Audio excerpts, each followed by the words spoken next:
Setelah pengembalaannya dalam mencari ilmu, meriwayatkan hadis, menuliskan kitab-kitab, akhirnya beliau di usia 56 atau tepatnya tahun 250 Hijriah, mulai. Bismillahirrahmanirrahim. Berjumpa lagi guys dengan saya Saiful Arifin, dan kali ini saya masih membahas tentang biografinya Imam Bukhari ya guys. Dan saksikan terus channel YouTube saya di channel YouTube saya. Di sana itu banyak video yang edukasikan semua orang. Oke. Di situ juga ada banyak hiburan dan edukasi bagi kalian semua. Dan jangan lupa tekan tombol like, subscribe, komen, dan share video ini sebanyak-banyaknya. Oke, langsung saja ke pembahasan biografi Imam Bukhari-nya. Cekidot. Oke. Kali ini saya membahas tentang di usia 56 tahun Imam Bukhari pernah menetap di Naisabur. Setelah pengembalaannya dalam mencari ilmu, meriwayatkan hadis, menuliskan kitab-kitab, akhirnya beliau di usia 56 atau tepatnya tahun 250 Hijriah, mulai menetap di Naisabur. Kira-kira Naisabur itu ada di mana ya guys? Tolong beritahu saya ya, komen di bawah ini. Di manakah letak Naisabur itu berada? Beliau mengajarkan ilmu yang telah diperoleh kepada penduduk Naisabur saat itu juga. Beliau menetap di Naisabur selama 5 tahun. Itu sebelum akhirnya mendapatkan ujian atau rintangan, yaitu dikeluarkan dari Naisabur karena suatu tuduhan atau fitnah yang tak berdasar. Gara-gara apa ya fitnahnya? Saksikan terus di channel YouTube saya. Pada usia 61 tahun, Imam Bukhari sudah keluar dari Naisabur. Ya tadi karena tuduhan atau fitnah dari masyarakat tersebut yang tak berdasar. Kenapa sih Muhammad bin Ismail pernah dituduh berfaham Al-Quran? Berfaham Al-Quran itu makhluk. Itu. Maka bahkan beliau sampai meninggal dunia dalam rangka dikucilkan oleh masyarakat Naisabur dan Samarkand pada saat itu.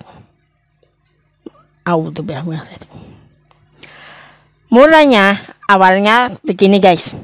Awalnya pada tahun 250 Hijriah, Imam Bukhari datang ke Naisabur. Beliau menetap di sana selama beberapa waktu dan terus beraktivitas seperti biasa untuk mengajarkan hadis.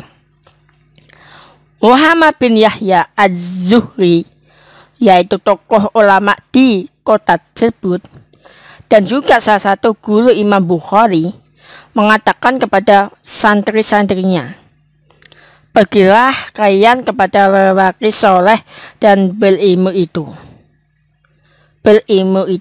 supaya kalian bisa mendengar ilmu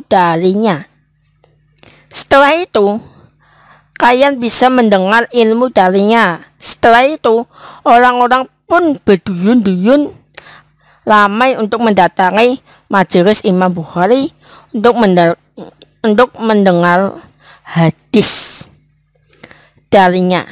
Sampai suatu ketika muncul permasalahan di majelis Muhammad bin Yahya, di mana orang-orang yang semulanya mendengar hadis di majelisnya berpindah ke majelisnya Imam Bukhari.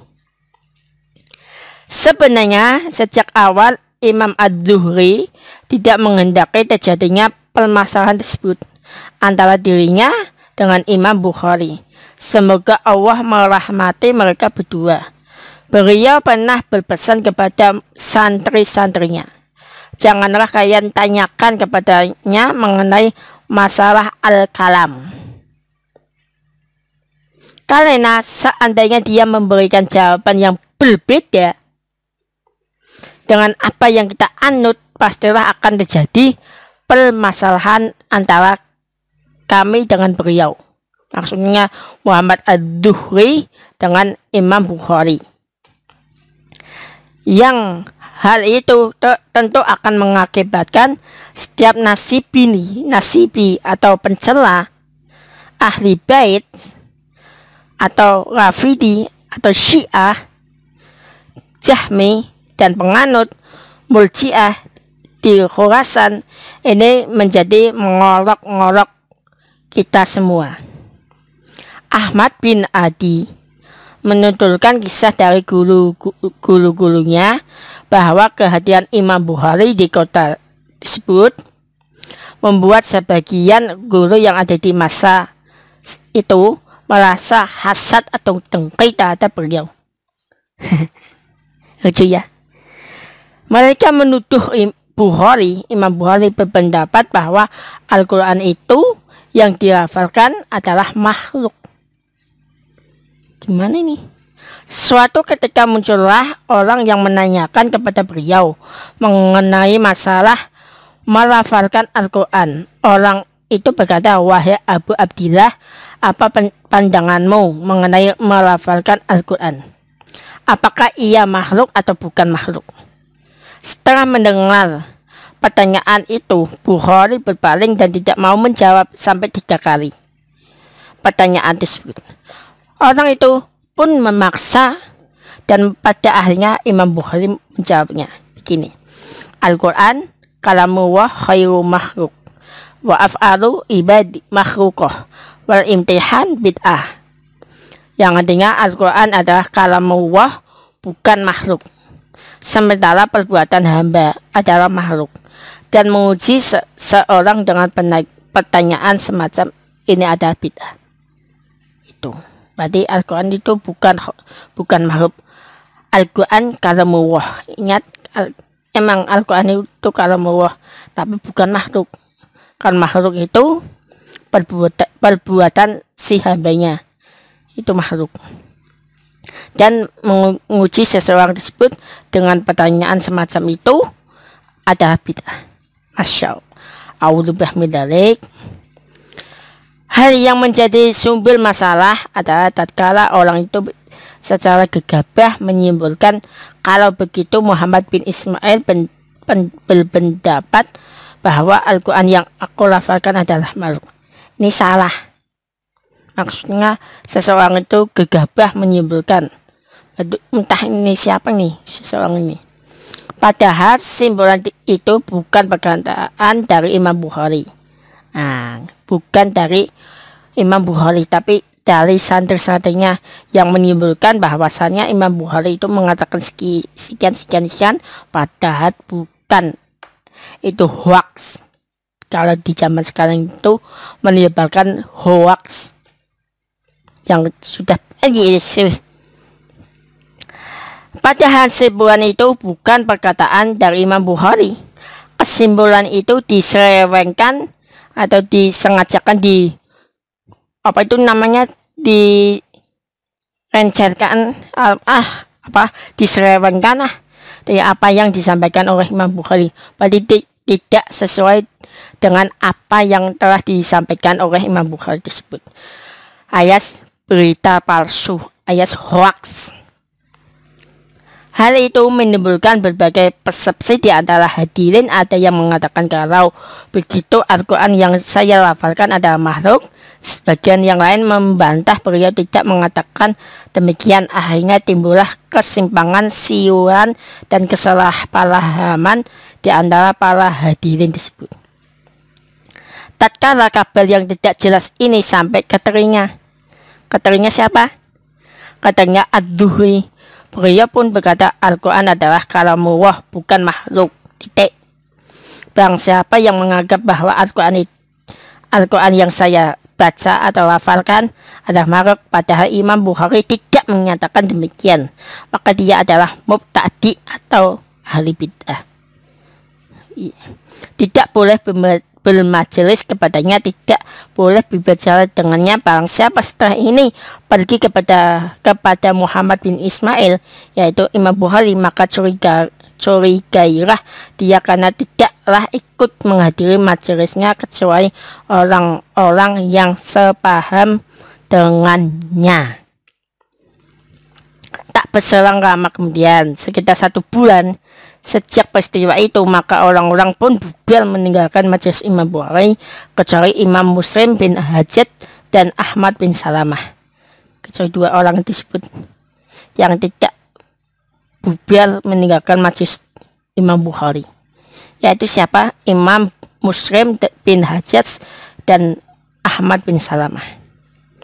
Saking kelasnya permasalahan ini sampai-sampai Imam Az-Zuhri menyatakan, ketahuilah barang siapa yang ikut berpandangan tentang lafal sebagaimana Bukhari, maka tidak halal hadir dalam majelis kami. Mendengar hal itu, Imam Muslim mengambil selendangnya dan meletakkannya di atas imamah atau penutup kepala yang dikenakannya, lalu beliau berdiri di hadapan orang banyak, meninggalkan beliau dan dikirimkan semua catatan riwayat yang ditulisnya dari Imam Az-Zuhri di atas punggung seekor onta. Pada akhirnya Imam Bukhari pun memutuskan untuk meninggalkan Naisabur demi menjaga keutuhan umat dan menjauhkan diri dari gejolak fitnah yang merajalela di kota tersebut.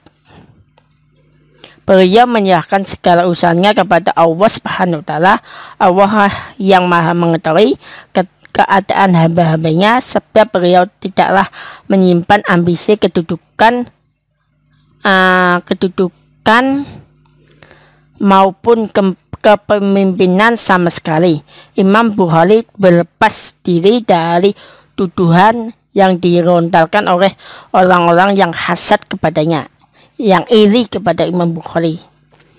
Suatu saat Muhammad bin Nasr al-Marwazi menceritakan, aku mendengar dia Bukhari mengatakan, barang siapa yang mendakwahkan aku berpandangan bahwa Al-Quran yang aku lafalkan adalah makhluk, sesungguhnya dia adalah pendusta.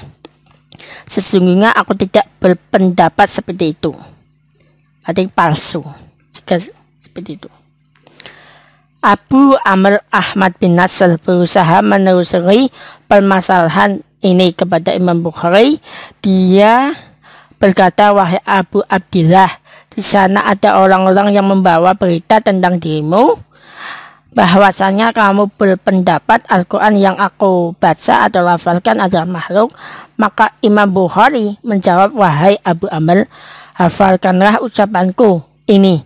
Siapapun di antara penduduk Naisabur dan negeri-negeri yang lain yang mendakwakan bahwa aku berpendapat Al-Quran yang aku baca atau lafalkan adalah makhluk, maka dia adalah pendusta.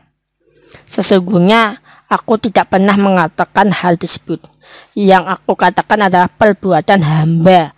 Perbuatan hamba adalah makhluk. Ada sebuah pelajaran berharga dari Imam Muslim dalam menyikapi persengketaan atau penyebaran fitnah yang terjadi di antara kedua imam ini.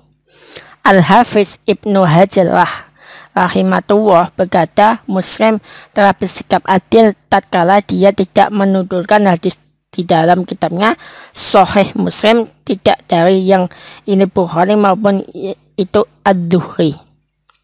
Setelah beliau keluar dari Naisabur, beliau menuju ke Samarkand. Beliau ke suatu tempat dekat Samarkand yang bernama Khaltang karena beliau memiliki kerabat di situ. Di manakah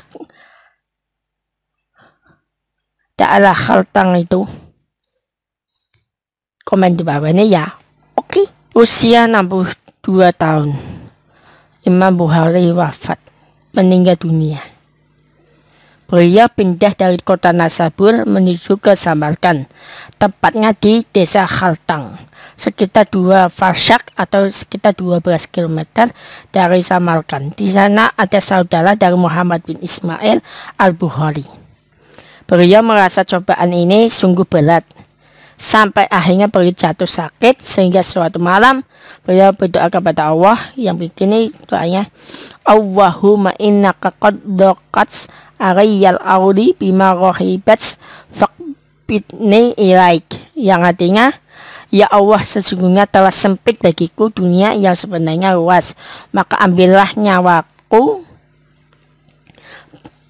Itu yang bunyi seperti itu ya. Beliau wafat pada malam Sabtu bertepatan dengan malam Idul Fitri. Beliau dikebumikan atau dimakamkan setelah sholat duhur pada tahun 256 Hijriah di desa Khaltang yang terletak dekat dengan Samarkand. Hal ini lebih dikenal dengan Uzbekistan. Umur beliau 62 tahun kurang 13 hari. Itulah cerita perjalanan hidup dari Imam Bukhari. Dari seorang Imam Bukhari saja mendapatkan ujian, rintangan yang begitu dahsyat, apalagi kita sebagai hambanya Allah yang awam, yang tidak tahu apa-apa, bahkan mendapatkan ujian ini tidak seberat dari Imam Bukhari. Kenapa? Karena di zaman sekarang yang lebih canggih ini,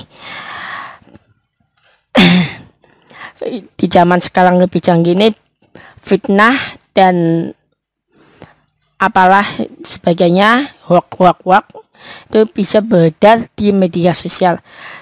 Jadi buat kalian tolong jaga ucapan kalian agar tidak terjadi hal-hal yang bisa memecah belah persatuan dan kesatuan umat muslim di Indonesia ini ya. Apalagi di Indonesia ini. Oke.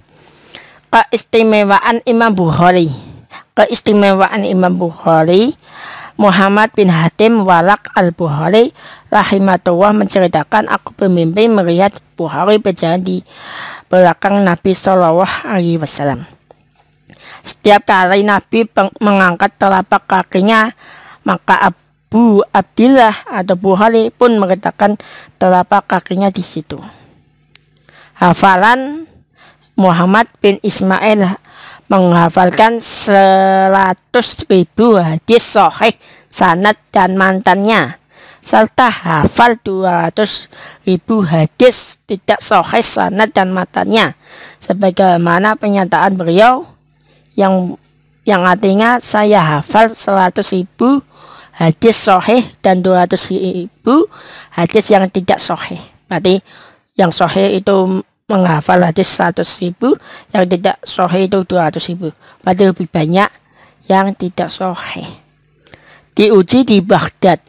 Kehebatan hafalan beliau tampak ketika ulama Baghdad mendengar akan kedatangan Abu Abdillah ke kota mereka.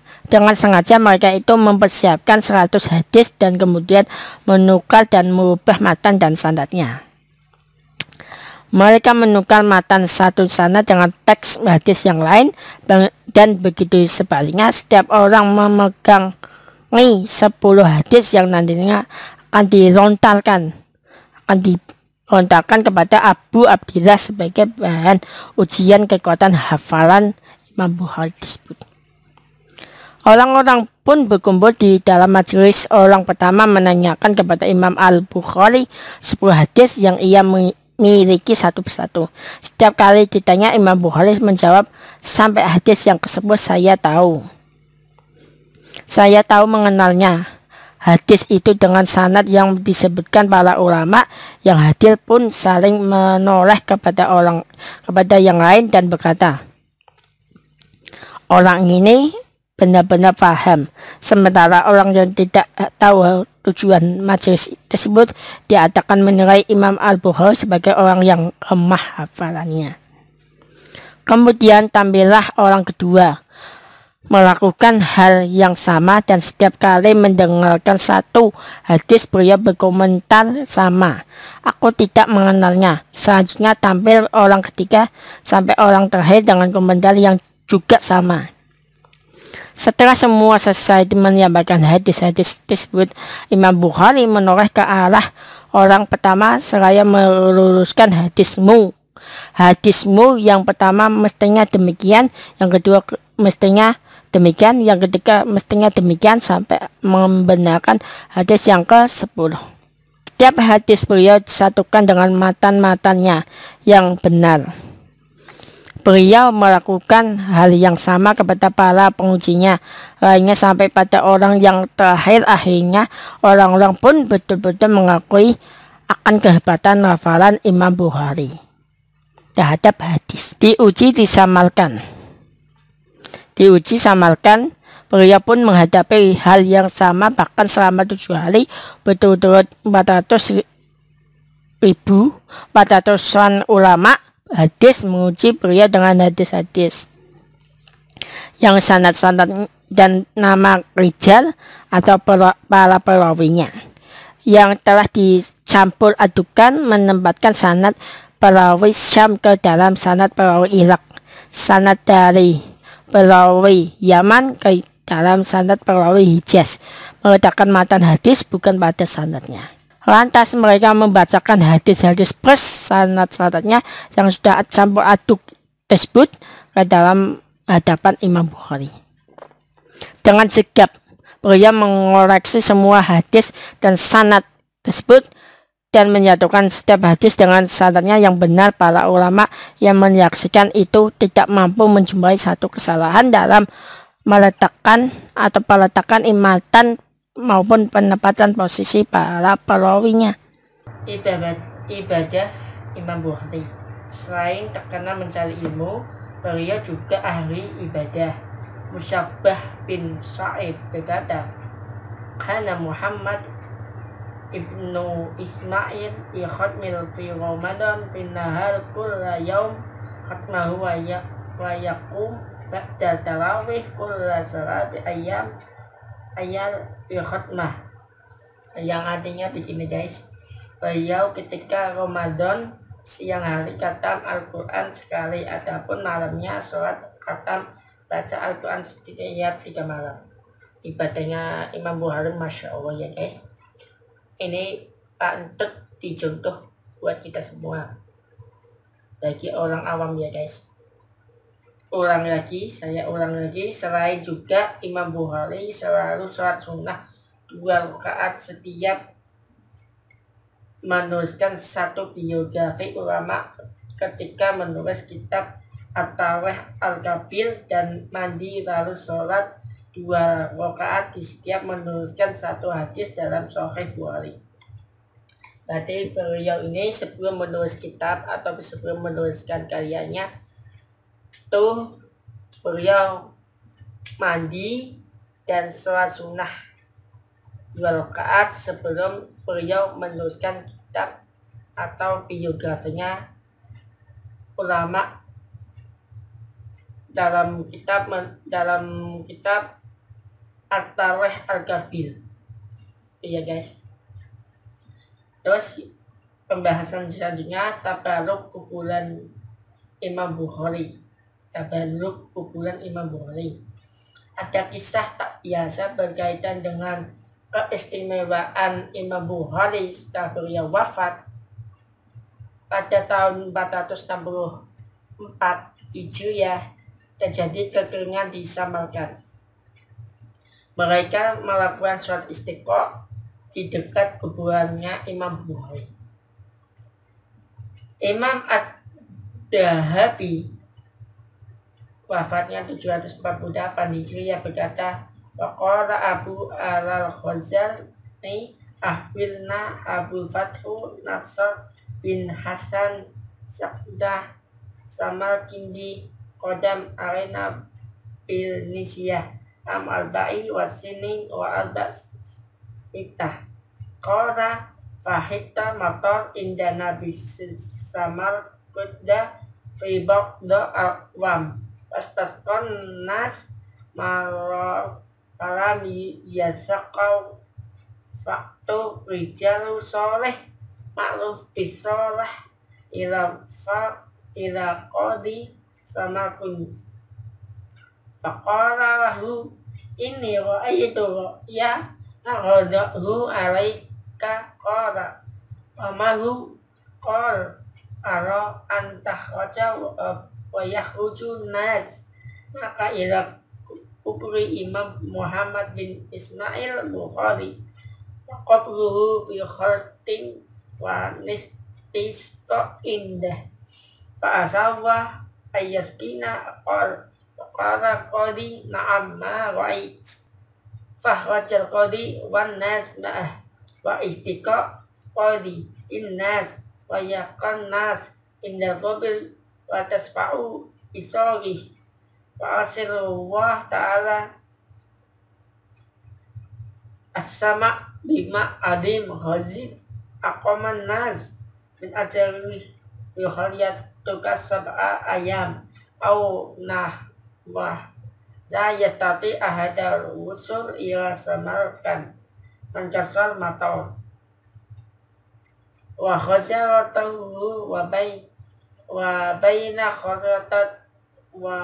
baina kharatnaka wa samar indah nahwu salasa asyal, yang artinya begini guys. Dan telah berkata Abu Ari Al-Ghazani telah mengkabarkan kepada kami Abu Fat Nasir bin Al-Hasan As-Sakati As-Samarkandi, kami datang dari negeri Valencia atau Spanyol.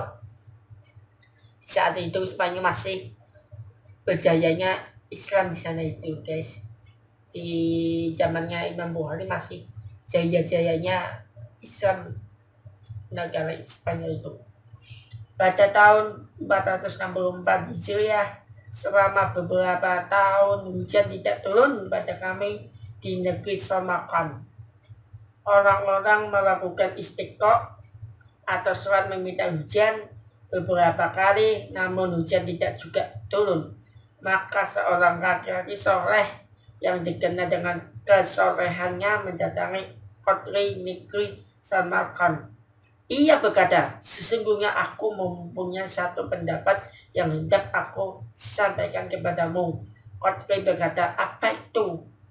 Ia berkata, aku berpandangan agar engkau kawal bersama orang-orang menuju kubur Al-Imam Muhammad bin Ismail atau Al-Bukhari. Maka beliau ada di Hartang. Lalu kita melakukan istisqa di sisi kuburnya. Semoga Allah menurunkan hujan kepada kita. Qadri berkata, ya aku setuju. Maka sang Qadri pun keluar dan diikuti oleh orang-orang bersamanya. Qadri tersebut melakukan istisqa bersama orang-orang tersebut. Orang-orang menangis di sisi kubur dan meminta syafaat dengan perantara penghuni kubur atau Al-Imam Al-Bukhari. Setelah itu Allah Ta'ala mengutus awan yang membawa hujan sangat lebat. Orang-orang tinggal di Khotang selama kurang lebih 7 hari. Tidak seorang pun yang dapat pulang ke Samarkand karena derasnya hujan yang turun jarak antara Khotang dan Samarkand sekitar 3 mil. Masya Allah ya. Itulah barakallahnya Al-Maqburah Al-Imam Bukhari. Dilanda kekeringan di Samarkand. Orang-orang itu mau sholat istiqo tapi tidak diturunkan hujan oleh Allah. Dan datanglah seorang soleh yang berasal dari Spanyol itu bertemu dengan Qadri Samarkand. Dia bertanya seperti ini, berpendapat seperti ini. Dia itu mau berpendapat agar sholat istiqo itu di dekatnya Imam Bukhari. atau Al-Maqburah Imam Bukhari. Dan ternyata setelah sholat istiqlal di dekat Al-Maqburah Al-Imam Bukhari, ternyata Allah menurunkan hujan begitu lebatnya sehingga mereka tidak bisa pulang karena jarak antara Khotang dan Samarkand itu sekitarnya 3 mil. Berarti ibaratnya seperti Jakarta sampai Kaungan itu begitu jelasnya sampai mereka tidak bisa pulang. Imam Ad-Dahabi wafat 748 tak berkomentar apa-apa terkait kisah ini, tak pula memungkiri atau membantahnya, karena sejatinya beliau menukil seutuhnya cerita serupa tentang Al-Maqburah Al-Imam Bukhari ini juga dikisahkan oleh Tajuddin As-Subki dalam kitabnya Tabaqat As-Syafi'iyah Al-Kubra. Sanggahan mengenai kisah Al-Imam Bukhari. Memang cerita ini dianggap tak lazim oleh sebagian orang, khususnya bagi mereka yang tak percaya dan cenderung menentang adanya praktek tabarruk kepada kuburan orang soleh. Ada yang menuduh jika cerita ini terputus rantai sanadnya, artinya kisah ini tak valid atau alias tak benar. Maka bisa ditolak isinya. Hal itu karena 1. Abu Ali Al-Ghazani namanya adalah Husain bin Muhammad bin Ahmad bin Ali Al-Ghazani, seorang imam yang sikoh, lahir pada tahun 427 Hijriah dan wafatnya tahun 498 Hijriah. Itu alasan kenapa cerita tabarruk Al-Maqburah Al-Imam Bukhari itu bisa ditolak. Yang kedua, Ad-Dahabi lahir tahun 673 Hijriah dan wafat tahun juga tidak tahu wafatnya itu tahun berapa ya, tentang Ad-Dahabi itu. Kita bisa, jika ada yang tahu kapan wafatnya Ad-Dahabi itu, tolong komentar di bawah ini ya. Oke, tolong para sesepuhnya. Yang ketiga, Tajuddin As-Subki lahir tahun 727 Hijriah dan wafat tahun 771 Hijriah. Riwayat tersebut dianggap terputus karena antara Abu Ali Al-Ghazani wafatnya 498 Hijriah dengan Dahabi wafatnya 748 Hijriah dan As-Subki rahimahullah wafatnya 727 Hijriah, terpaut jarak yang cukup rantang jauh sekitar 2 abad lamanya. Apalagi kejadian tabarruk Al-Imam Al-Bukhari itu terjadi pada tahun 464 Hijriah. Dengan kata lain, riwayat ini dianggap tidak sahih alias dhaif, lemah dalam periwayatannya. Bisa Anda ditolak. Benarkah demikian? Bantahan mengenai kisah tersebut. Ternyata kisah yang dibawakan oleh Ad-Dahabi dan As-Subki tersebut tidak terputus sanadnya. Sanad periwayatannya sahih. Riwayat ini telah disebutkan sendiri oleh Al-Hafiz Abu Ali Al-Ghazani pada wafatnya 498 Hijriah dalam kitab Taqyid Al-Muhmal wa Tamyiz Al-Musikal. Redaksinya persis dengan yang dinukil oleh Ad-Dahabi sebagai berikut, yang artinya begini. Jika kita lihat Al-Hafiz Abu Ali Al-Ghazani mendapat cerita ini dari Abul Hasan Tohid bin Mufawiz Ibnu Abdillah bin Mufawiz Al-Mu'afiri, beliau murid Al-Hafiz Ibnu Abdul Bar seorang imam yang terkenal dengan hafalan hadisnya dan kekuatan hafalnya yang kuat. Mungkin lahir pada tahun 429 Hijriah dan wafatnya tahun 484 Hijriah. Berarti kekuatan hafalan yang kuat itu dinamakan Mukid. Sedangkan Abu Hasan Thohir bin Mufawwis Ibnu Abdillah bin Mufawwis Al-Mu'afiri mendapat kisah tersebut dari Abu Fat Nasr As-Samarkand. Beliau adalah seorang syekh yang agung lagi alim ahli hadis dan sikoh. Beliau lahir pada tahun 446 Hijriah atau 446 Hijriah dan wafatnya pada tahun 486 Hijriah. Maaf lewat. Maka jelas sekali para perawi ini semuanya sikoh dan sering bertemu, maka sanad cerita ini tidaklah terputus, bahkan disambung dan saling mendengar dari gurunya. Itu maksudnya. Jika dibantah cerita di atas tersebut karena kevalidannya sanadnya, maka sanadnya valid dan bisa dipertanggungjawabkan. Itu artinya ziarah atau ziarah kubur ulama sudah ada dan dilakukan sejak dahulu oleh para salaf. Ayo, siapa yang bilang ziarah kubur bid'ah? Itu Wahabi. Jangan sampai ketipu ya. Sejak zaman dulu sudah ada ziarah kubur. Ingat itu. Sejak zaman Imam Bukhari itu sudah ada. Sejak wafatnya Imam Bukhari itu sudah ada ziarah kubur.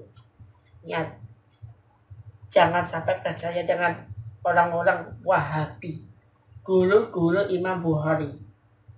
Pembahasan berikutnya adalah tentang guru-guru Imam Bukhari dalam episode selanjutnya. Dan sekian dulu dari saya. Bila hidup berhidayah. Assalamualaikum warahmatullahi wabarakatuh. Berjumpa lagi di channel YouTube saya, Saiful Arifin. Dan jangan lupa tekan tombol like, subscribe, komen, dan share video ini, serta aktifkan lonceng notifikasinya agar mendapatkan video terbaru di channel YouTube saya ini. Oke?